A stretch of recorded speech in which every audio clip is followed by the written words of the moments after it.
Welcome to Star Wars Action News, helping Star Wars collectors collect better.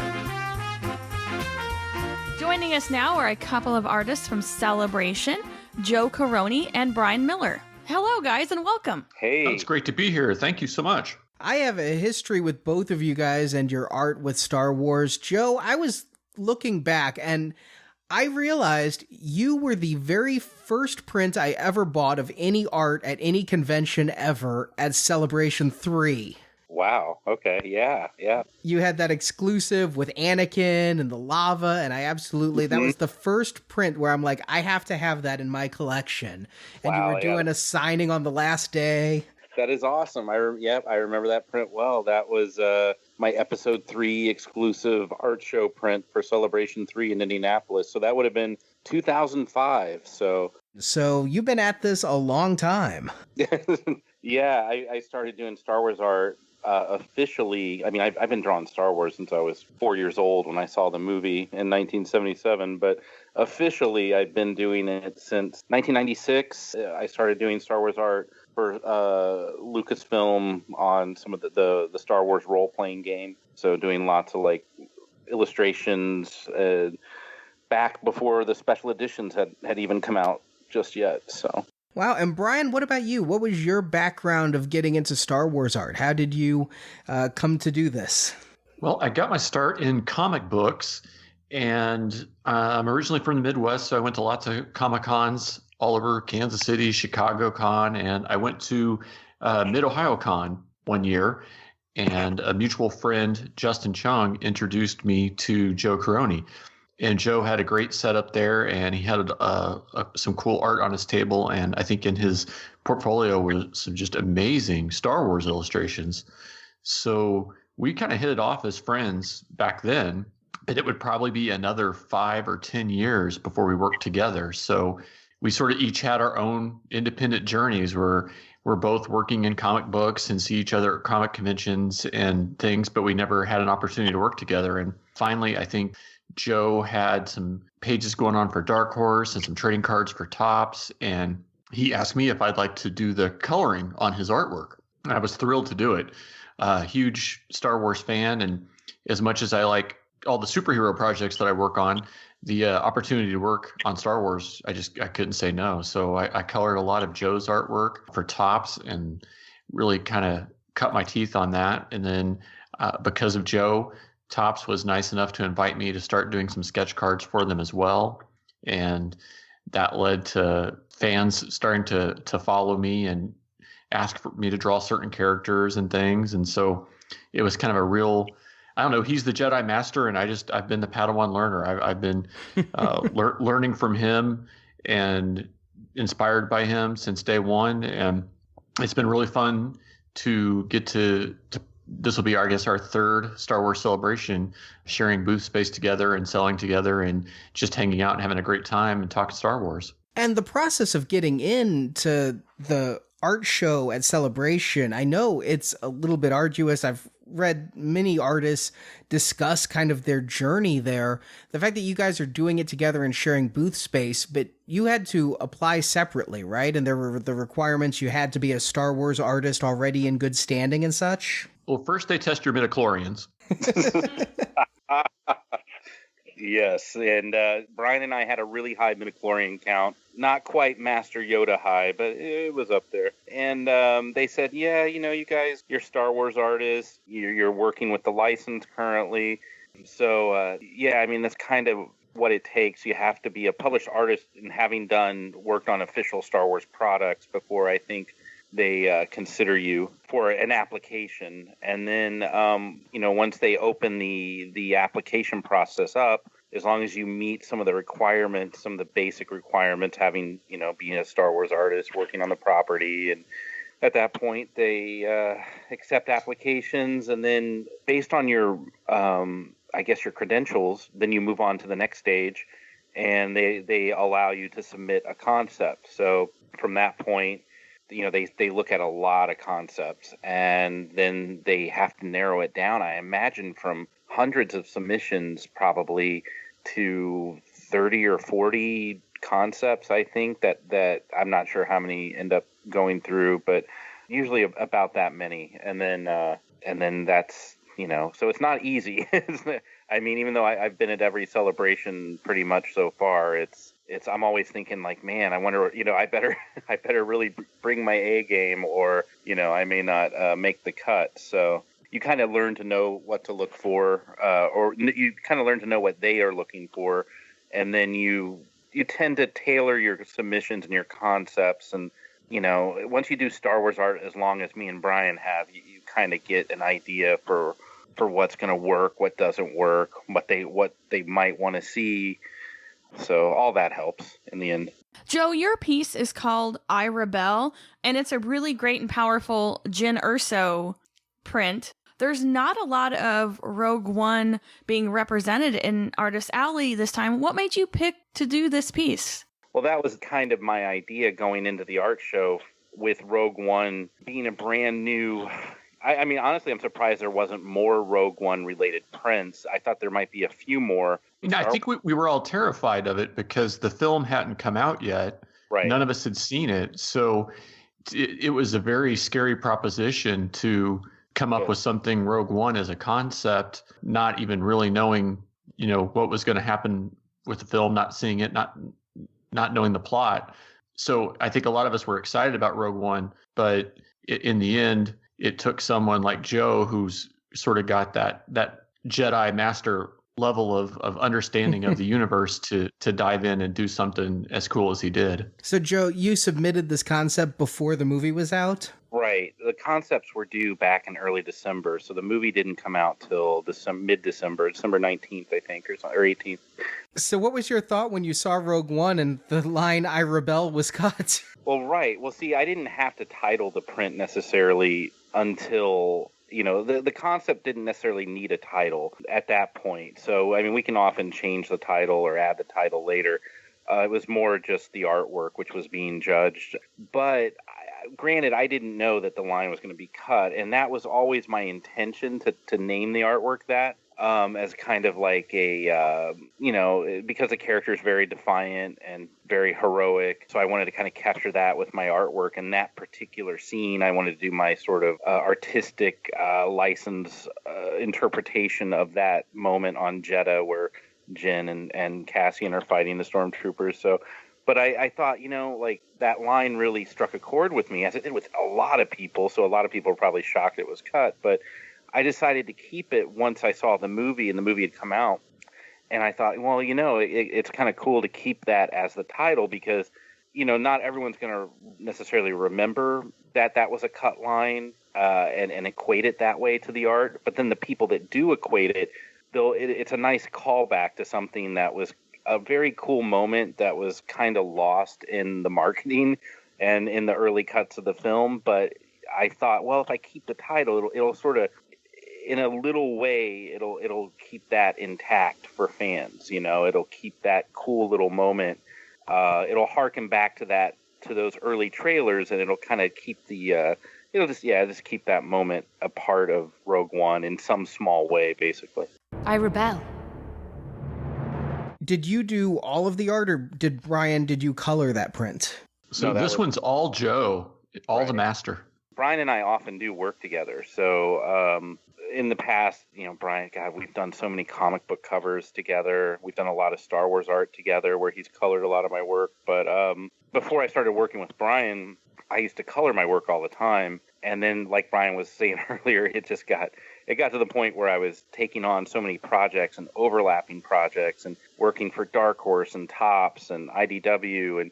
And it got to the point where it's like, I need someone, I could be more productive if I found someone to help me color some work. And I had already known Brian. So now I'm working digitally, like fully digitally with a lot of my stuff. So the last couple of years, I've just been mostly doing my own thing. And Brian's doing his own thing with his Star Wars work. And he's producing some really great stuff for Acme Archives and Dark Geek Art. Yeah, Brian, you've been doing these propaganda posters for a while. How did you come upon this concept? It's really caught fire. Well, first of all, I mean, Joe has definitely did some propaganda art in the past with Star Wars for some Topps trading cards, and that was definitely inspirational to me for sure.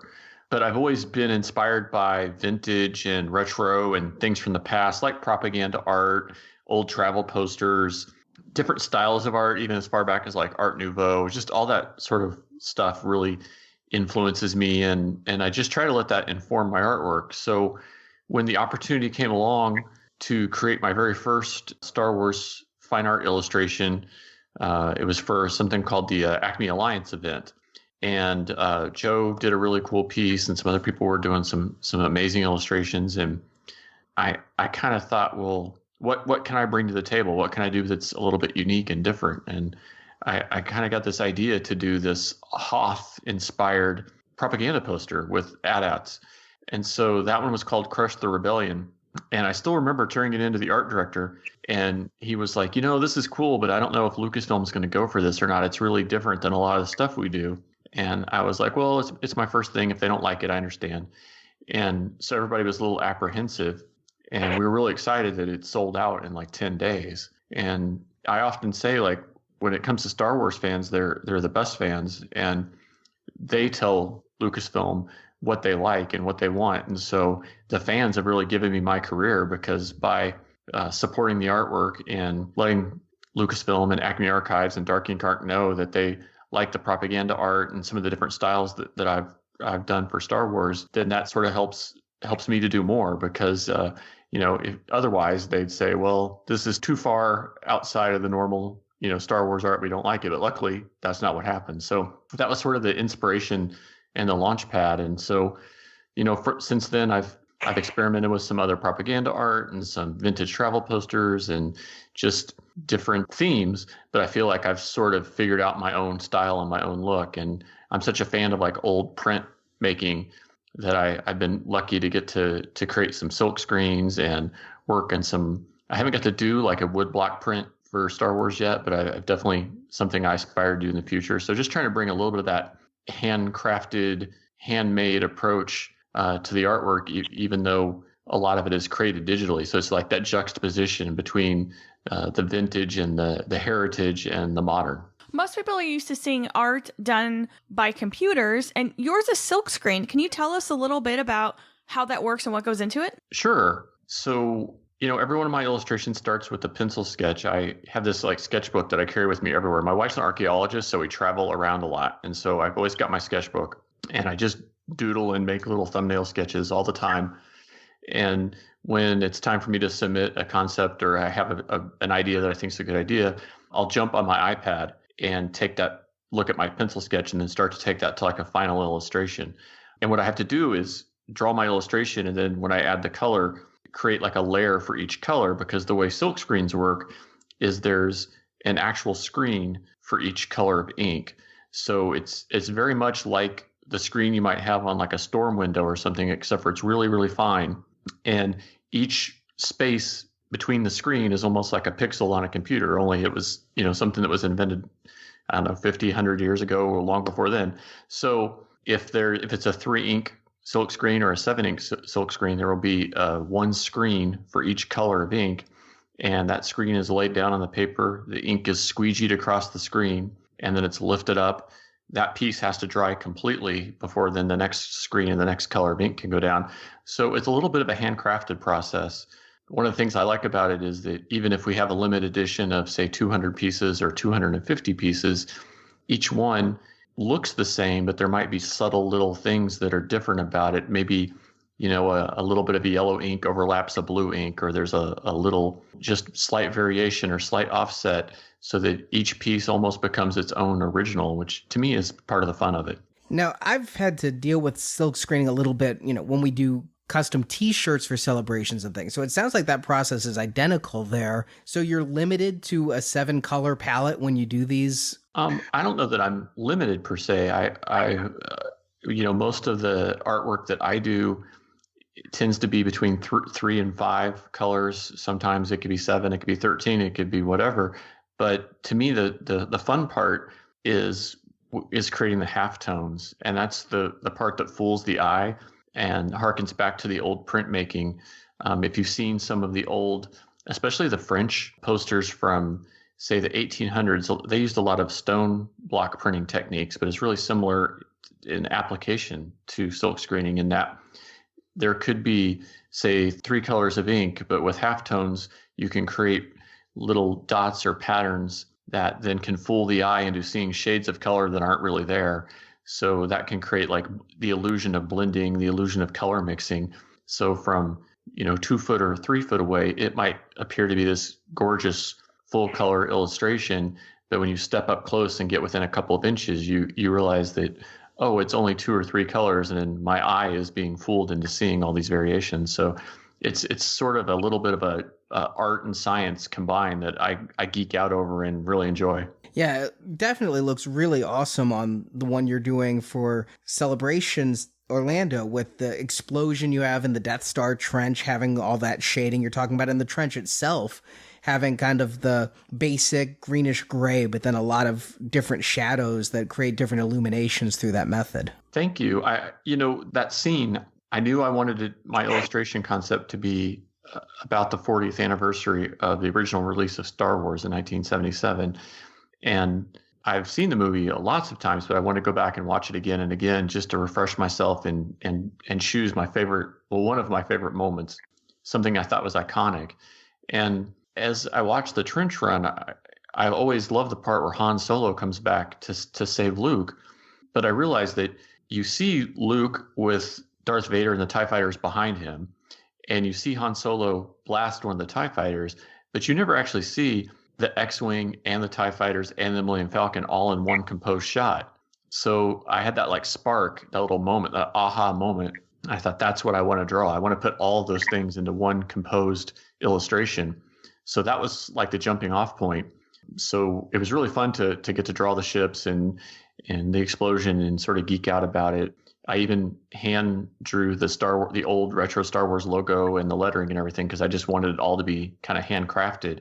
And then on the trench run itself, I know you're probably looking at the illustration now, that's really only 2 colors. So the illusion of depth is through all that halftoning that I was talking about. And to me, it takes like days to draw and set that stuff up, but it's worth it in the end when you see that final illustration when it's printed as a silkscreen, because it gives you that depth. It fools the eye, and that illusion that the X-Wing is coming right out at you. It's bursting right out of the illustration and coming right into your room. So it's that weird thing, like I was saying, where I geek out over Star Wars, but I also geek out over the sort of crafting of the artwork too. That is awesome. And yeah, your piece is a little bit different because you're doing a 12 by 24, so it's kind of like a banner.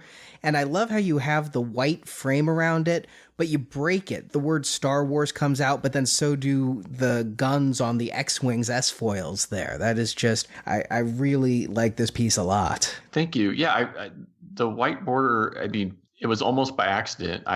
As I was sketching, I thought, oh, I wonder if I could make it look like the X-Wing is coming out of the illustration. And I thought, oh, if I push that border back in tighter, I can do that. And then, like you said, the next logical step was let's have the Star Wars logo break it too. And so it ends up being almost like, you could almost imagine it like a shadow box or something, like it's, pieces stacked on top of each other. So it's nice when the little sparks of ideas all actually work out. Yeah, it kind of reminds me of, if you remember the first trailers for the special editions, where it was showing you the space battle of this, it was the Death Star fight on a little TV, and then the X-Wing flies out of the TV and breaks that border and fills the whole screen. That's kind of what this is reminding me of. That's right. I remember that. Well, I wanted this poster, like I said, it's my love letter to Star Wars, and I really wanted it to feel like it could have been something that was made in 1977, but hopefully still feel fresh. So the idea is that you and I both know Star Wars. We love Star Wars.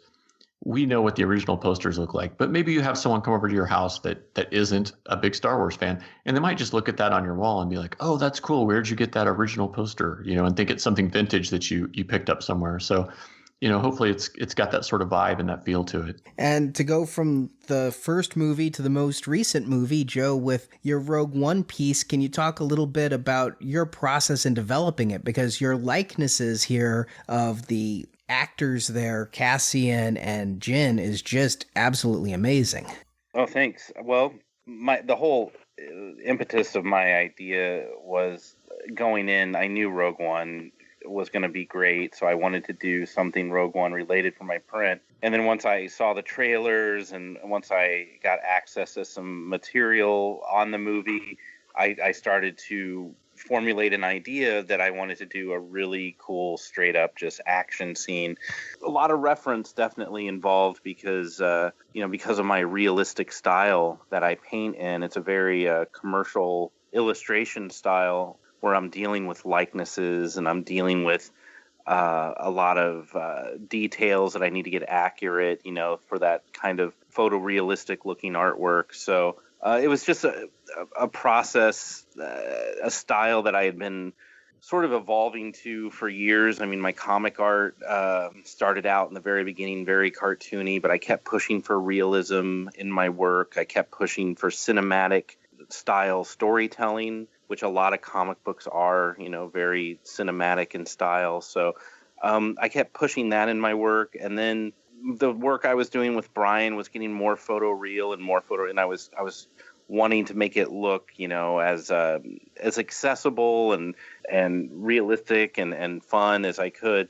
So with the Rogue One stuff, I'm just working from photos. I'm painting over photos. I'm shooting reference of like some of the costumes, like for Cassian example, I didn't really have reference from Lucasfilm. At least good clear shots of what his wardrobe looked like in that angle. So pretty much I had to assemble lots of different photo references from I took some photographs at Comic-Con in San Diego last summer. They had a big Rogue One display at the Lucasfilm Pavilion, so I was shooting a lot of photo reference. Now, granted, at the time, I didn't know I was going to be doing a Rogue One print, but the way that my mind works is whenever I'm at these events, whether it's a Comic-Con or a Star Wars event, and if there's Star Wars reference and costumes and props, I just start taking as many pictures as I can because I know that reference will come in handy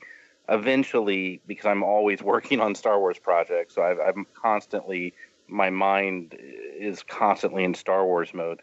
So at Comic-Con, I took all these reference shots of the costumes from Rogue One, which were on display. And then once it came time months later to come up with a print concept, and I knew I needed to put Cassian in my art, but I didn't have the right reference from Lucasfilm, and I didn't have, from the trailers that had been released, I couldn't really make out what the costumes looked like exactly. But, luckily I had, some photo reference I had taken earlier, and I applied that to my art, and I used that to draw and paint from. So it's just a matter, my final is, it's a fully painted digital illustration done almost entirely in Photoshop with a little bit of Painter in there. Painter is another art program, which I use on the Mac. So it's many, many hours of digital painting and reference and ingenuity to sort of put together that scene. Yeah, I really like, you talk about the comic book style of art, and it's something I've really noticed, in the past decade or two, is the ability to add like lens effects that you get when you start working digitally, like the way you have the stormtroopers near frame kind of out of focus, like you'd have a low depth of field here with Jyn, Cassian, and K2SO in the sharp focus, and then everything blurred behind them and in front of them. It really does give this a cinematic aspect. I appreciate that. Thanks. Yeah, that was, again, I'm sort of, now that I'm working fully digital, completely digital, and I'm pushing some new effects. And I've learned a lot from working with Brian on our cover artwork, and that we've worked on for years. So I'm always kind of learning and experimenting, and because my style is realistic, I guess I want the atmosphere of the scene to sort of basically hold up with the style of my art. So when I'm painting realistically, I'm like, I can't necessarily, if I'm going to give this artwork any depth, to make it feel realistic or come to life, I can't really be as detailed on these troopers. So then I tend to blur them and not paint as much detail and smudge them a lot more. And then, then I do the same with the background. I tend to blur it out and blotch it out, and, constantly just throwing more paint and textures and just to kind of downplay stuff. So it's in the end, like, I've always treated my art like cinematic storytelling. Like, I'm always wanting to make it feel like you're watching a movie, or that you're watching a show, or that when you're looking at my art, you feel like it's really happening, that that it feels legitimate even. So that was some of those techniques for this Rogue One print, which were a little new for me. I think they were necessary because I was pushing that realism. That artwork needed to have that sense of legitimacy to it, where it had that extra depth to it, so it really felt, three-dimensional, like it pulls you in and you can kind of like feel the scene a little bit more realistically. What else will you guys be doing at Celebration? Brian, I saw that you're doing a craft in the kids area. Yeah, the kids program happens at every Celebration, and I think it's cool that Lucasfilm and Reed Pop go out of their way to come up with cool things for kids to do, and it's no extra cost. So once parents and families are in, they can go to the kids' room and participate in all kinds of fun events.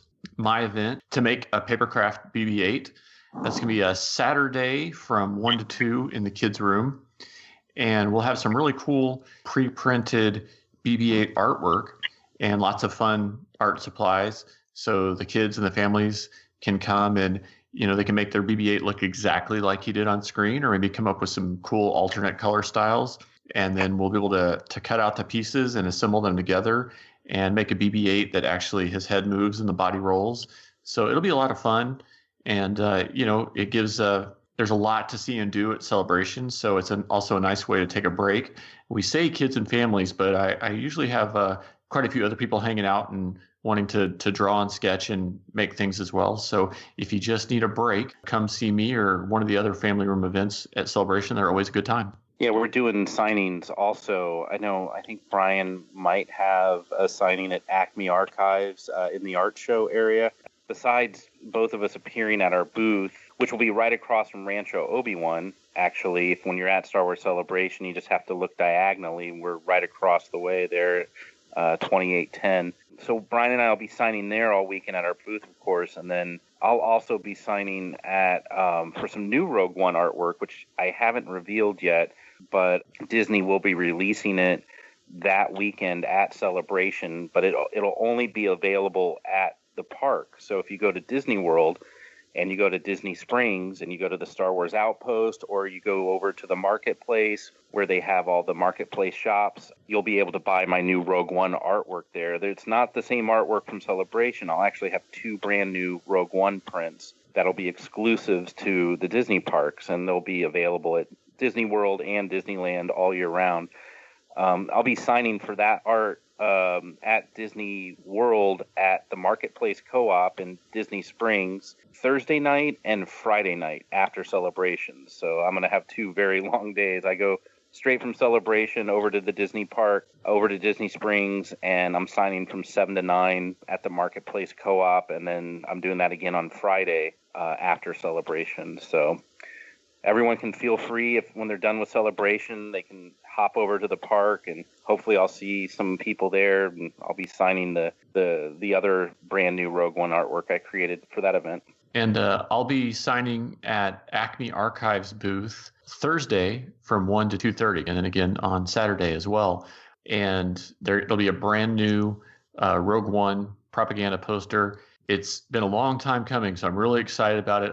I was thrilled when they told me yesterday that Acme is going to debut it at Celebration, so I'm really excited everybody come out and see that. And if you happen to be staying at Celebration after hours on Thursday, there's going to be a panel all about the art show, and so I think 4 or 6 of us artists will be on the panel along with the moderator. If you want to hear more behind the scenes about the art show and how it works and stories from some of the artists, come see us there. Some people like to get commissions of artwork at the conventions. A lot of times artists will do sketches. Are you guys doing sketches while at the convention? Yeah, we will. Brian and I, now I'm not sure if I can speak for every artist, but Brian and I usually do sketches for fans when we have time at these events. Celebrations tend to be pretty crazy and hectic, but we're still able to get a few sketches in here and there for fans. We will be doing sketch remarks on our prints. So if a fan pre-orders a print, they can also request a remark with their pre-order. There isn't a slight additional fee. I think mine's $30 to do for a remark sketch on the prints themselves. But they're custom sketches that we put in the border of whatever character the fans choose. So there's that option. We can do remark sketches. Sometimes we'll do headshot sketches or whatever on another piece of paper or whatever for fans. So yeah, we will be doing sketches. I can't, our list is going to fill up really quickly, probably the first day. So I can't tell you how many we're going to be available to do, but usually the remark sketches, they'll go quicker. We can usually knock more of those out, I would say. Yeah, and I'll be bringing some blank Star Wars sketch cover comic books, so I can do sketches on those. And then, like Joe said, if someone has their own sketchbook, or I've got some Bristol board. But also, like Joe said, they tend to go quick. So usually it's within the first hour each morning that my sketch list for the day will fill up. So we love drawing for all the fans. And if you want a custom sketch from us, just stop by early in the morning and get on our list. And then usually you can pick it up later the same day. All right. So guys, if they want your art, they can obviously try to get it at the convention. Each of yours is limited to 250 pieces. They can pre-order online, and you said they can also pre-order the remarks online? Mm-hmm. Yep. That's correct. Yep, that is right. Great, and we will put the link on our homepage, swactionnews.com. Guys, thank you so much for your time. I am a big admirer of both your works. I greatly appreciate you coming on the show and talking about them, and I look forward to seeing you at Celebration. Well, awesome. Thanks, man. You guys are great, and we really appreciate you bringing us on and helping us spread the word about our prints and the art show. So thank you for helping all the artists out in this way. Yeah, it's an absolute pleasure. Thanks for having us, and we look forward to seeing you at Celebration. Thanks for watching this video. You can see full episodes of Star Wars Action News with more collecting news and reviews at swactionnews.com. We also have thousands of toy and collectible photos in our photo gallery. If you enjoyed this video, please subscribe to our YouTube channel. May the pegs be stocked and the Force be with you.